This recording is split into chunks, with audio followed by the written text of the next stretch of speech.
Hello students, আমি Momita ma'am. আশা করি তোমরা সকলে খুব ভালো আছো। Welcome back to our channel. আজকে আমি তোমাদের থার্ড সেমিস্টার মেজর ইংলিশের পেপার 5 থেকে এডমন্ড স্পেন্সারের সনেট নাম্বার 57, যার নাম হচ্ছে সুইট ওয়ারিয়ার, তো এটার উপরে আজকে ক্লাসটা নেবো। হ্যাঁ, এটা হচ্ছে একটা রোম্যান্টিক একটা সনেট, সনেট নাম্বার 57। দেখো, এডমন্ড স্পেন্সারের টোটাল আছে হচ্ছে মানে 88 সনেট, ঠিক আছে। আর তার এই সনেট সিরিজের নাম হচ্ছে অ্যামোরিটি, ঠিক আছে, যেখানে টোটাল 88টা সনেট রয়েছে এবং এই প্রত্যেকটা সনেটই কিন্তু স্পেন্সার তার বিলাভেডের উদ্দেশ্যে লিখেছেন, ঠিক আছে। তো এই 88টা সনেটের মধ্যে আজকে আমরা যেটা পড়বো সেটা হচ্ছে সনেট নাম্বার 57, যার নাম হচ্ছে সুইট ওয়ারিয়ার, ঠিক আছে। তো এখানে মানে এই যে সনেটটা, এখানেও কিন্তু আমরা স্পেন্সারের যে বিলাভেড আছে যার নাম হচ্ছে এলিজাবেথ বয়েল, নামটা মনে রাখবে যে এলিজাবেথ বয়েল হচ্ছে স্পেন্সারের হচ্ছে বিলাভেডের নাম। তো তাকে উদ্দেশ্য করে কিন্তু এই গল্পটা মানে এই সনেটটা লেখা হয়েছে। তো ক্লাসটি শুরু করার আগে আমি বলে রাখি, যারা আমাদের অনলাইন ক্লাসে এখন জয়েন করতে চাইছো, এক্সামের আগে নোটস পত্র যারা নিতে চাইছো, তারা আমাদের অফিসিয়াল নাম্বারে যোগাযোগ করতে পারো। আমাদের অফিসিয়াল নাম্বার দুটো আছে, একটা হচ্ছে 6295916282, আর একটা হচ্ছে 7076398606, ঠিক আছে। দেখো, দেওয়া আছে কর্নারে নাম্বার দুটো। তোমরা যদি তোমরা মনে করো যে তোমরা পরীক্ষার আগে একটু বেটার প্রিপারেশন নিতে চাও, তো তোমরা কিন্তু আমাদের এই নাম্বারটায় যোগাযোগ করতে পারো, ঠিক আছে। তো দেরি না করে শুরু করে দিই আজকের ক্লাসটা। দেখো, সুইট ওয়ারিয়ার শুরুতেই বললাম যে এটা হচ্ছে এডমন্ড স্পেন্সার তার বিলাভেড, যার নাম হচ্ছে আর কি এলিজাবেথ বয়েল, তার উদ্দেশ্যে লিখেছে। দেখো, তোমাদের আমি পুরো মানে সনেটটা মানে মেন আর কি সনেটটা শুরু করার আগে তোমাদের কয়েকটা কথা বলে রাখি যে এলিজাবেথ বয়েল মানে যাকে হচ্ছে স্পেন্সার ভালোবাসতো, সে কিন্তু উইডো ছিল, বিধবা, ঠিক আছে। ইভেন স্পেন্সার যে আছে সেও কিন্তু উইডোয়ার ছিল, মানে তারও স্ত্রী মারা গেছিলেন, ঠিক আছে। তো এরকম অবস্থায় স্পেন্সারের হচ্ছে ভালো লেগে যায় এলিজাবেথ বয়েলকে, এবং সে প্রতিবার নিজের প্রেমের আর কি প্রস্তাব নিয়ে সে বারবার তাকে প্রপোজাল দেয় এলিজাবেথ বয়েলকে, বারবার প্রপোজ করে, এবং যতবার প্রপোজ করে ততবারই এলিজাবেথ বয়েল তাকে রিজেক্ট করে। এবার এই রিজেকশন পেতে পেতে এমন না যে স্পেন্সার হচ্ছে টায়ার্ড হয়ে গেছে, বা স্পেন্সার হচ্ছে মানে টায়ার্ড মানে হচ্ছে সে ফেড আপ হয়ে যাচ্ছে, বা সে এলিজাবেথ বয়েলকে ভালোবাসা বন্ধ করে দেবে বা তাকে ডিস্টার্ব করা বন্ধ করে দেবে, এমন কিন্তু না, ঠিক আছে।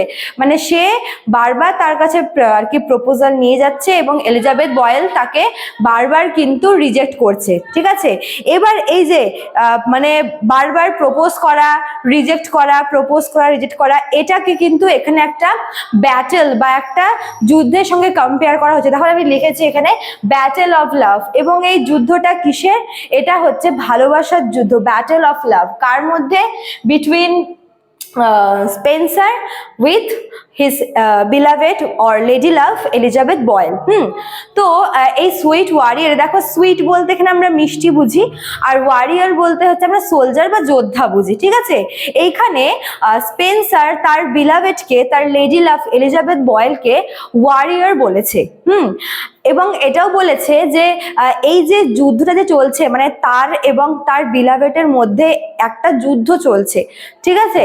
এবং এখানে তার অপোজিশন মানে তার অপোজিটে আছে হচ্ছে তার নিজের মানে তার কাছের লোক, তার ভালোবাসার মানুষ, এবং এই যে যুদ্ধটা এটা সে আর কন্টিনিউ করতে পারছে না। মানে এই সনেটটায় আমরা একটা রিকোয়েস্ট দেখতে পাই, একটা আর কি মানে কি বলবো, একটা আরতি দেখতে পাই, হ্যাঁ, যে করুণ আরতি, বা কাউকে আর কি রিকোয়েস্ট করছে, স্পেন্সার তার বিলাভেডকে রিকোয়েস্ট করছে যে এই যে যুদ্ধটা এটা এবার শেষ হোক, ঠিক আছে। এই যে বারবার আমি প্রপোজ করছি, বারবার আমার মানে রিজেকশন হচ্ছে, এটা হচ্ছে বন্ধ হোক।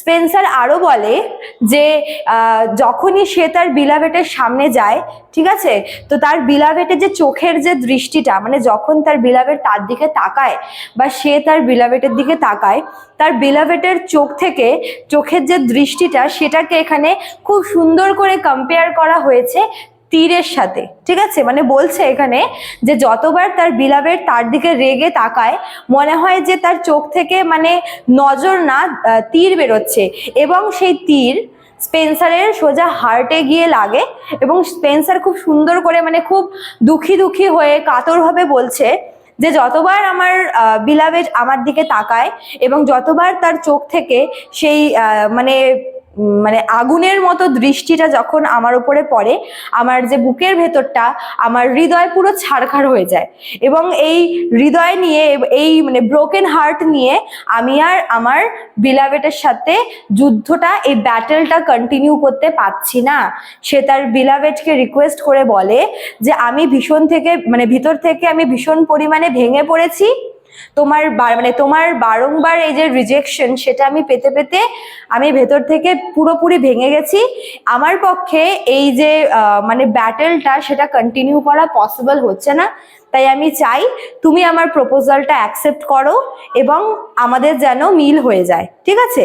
তো এটাই হচ্ছে সুইট ওয়ারিয়ার, খুব ছোট্ট একটা সনেট। এখান থেকে তোমাদের মেন যেটা আর কি টপ মানে মেন ব্যাপারটা হচ্ছে এখানে স্পেন্সার মানে যে নিজেকে লাভার বলছে, সে তার লেডি লাভকে মানে এলিজাবেথ বয়েলকে, যাকে সে ভালোবাসে এবং যে কিনা বারবার তার প্রস্তাবকে প্রত্যাখ্যান করছে, রিজেক্ট করছে, তো তার উদ্দেশ্যে বলে যে এই যে বারবার এই প্রত্যাখ্যানটা আমি আর নিতে পারছি না এবং আমার এই ক্ষমতা নেই। মানে একটা যুদ্ধে কি হয়, একটা যুদ্ধে একটা টিম থাকে এবং তার উল্টো দিকে থাকে হচ্ছে তার অপোজিশন, তার শত্রুপক্ষ, তার এনিমি। কিন্তু এই যুদ্ধে, এই ব্যাটেল অফ লাভ, এই ভালোবাসার যুদ্ধে স্পেন্সারের অপোজিটে যে দাঁড়িয়ে আছে সে তার এনিমি না, সে হচ্ছে তার লেডি লাভ, তার ভালোবাসার মানুষ। তো মানুষ সবার সাথে যুদ্ধ করতে পারে কিন্তু তার ভালোবাসার মানুষের সঙ্গে যুদ্ধ করতে পারে না। তাই স্পেন্সার তার বিলাভেডকে, তার লেডি লাভকে রিকোয়েস্ট করছে যেন সে এই যুদ্ধটা এখানেই শেষ করে দেয়। মানে সে আর যুদ্ধ চাইছে না, এই যে ব্যাটেলটা, এই যে বারবার আর কি মানে প্রত্যাখ্যান করার ব্যাপারটা, এটা যেন এখানেই বন্ধ হয়। কেননা যতবারই সে তার প্রস্তাব নিয়ে যায়, তাকে যখন রিজেক্ট করছে, তার সেই প্রত্যেকটা কথা, তার রিজেকশন সম্পূর্ণভাবে স্পেন্সারকে ভেতর থেকে হার্ট করছে, ঠিক আছে? এবং বর্তমানে সে ভেতরে ভেতরে এতটা বেশি ভেঙে পড়েছে যে তার পক্ষে আর এই রিজেকশনটা মেনে নেওয়াটা পসিবল হচ্ছে না, ঠিক আছে? তাই সে তার বিলাভেডকে, তার লেডি লাভকে আর্জি করছে, তাকে রিকোয়েস্ট করছে যে প্লিজ তুমি এবার এটা বন্ধ করো এবং আমাদের যেন মানে এই যে ব্যাটেলটা সেটা বন্ধ যেন হয়ে যায়, ঠিক আছে? তো এটাই হচ্ছে সুইট ওয়ারিয়ার, যেখানে স্পেন্সার তার বিলাভেডকে ওয়ারিয়ার বলেছে এবং সুইট কেন বলেছে তোমরা জানোই। তো এটাই হচ্ছে সনেট 57 এর মেন আর কি সামারিটা ছিল। তো আশা করি তোমাদেরকে আমি বোঝাতে পারলাম, তোমরা মেন জিনিসটা বুঝতে পারলে।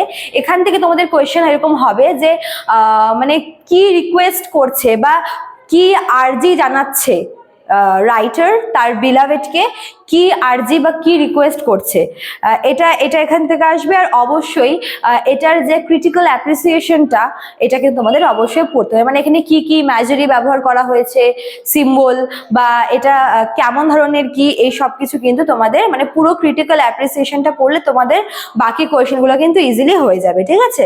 তো স্টুডেন্টস, এটাই ছিল তোমাদের আজকের ক্লাস। আশা করি তোমরা বুঝতে পারলে ক্লাসটা। ভালো লাগলে অবশ্যই লাইক, কমেন্ট করবে, শেয়ার করবে। দেখা হচ্ছে নেক্সট ক্লাসে। Thank you.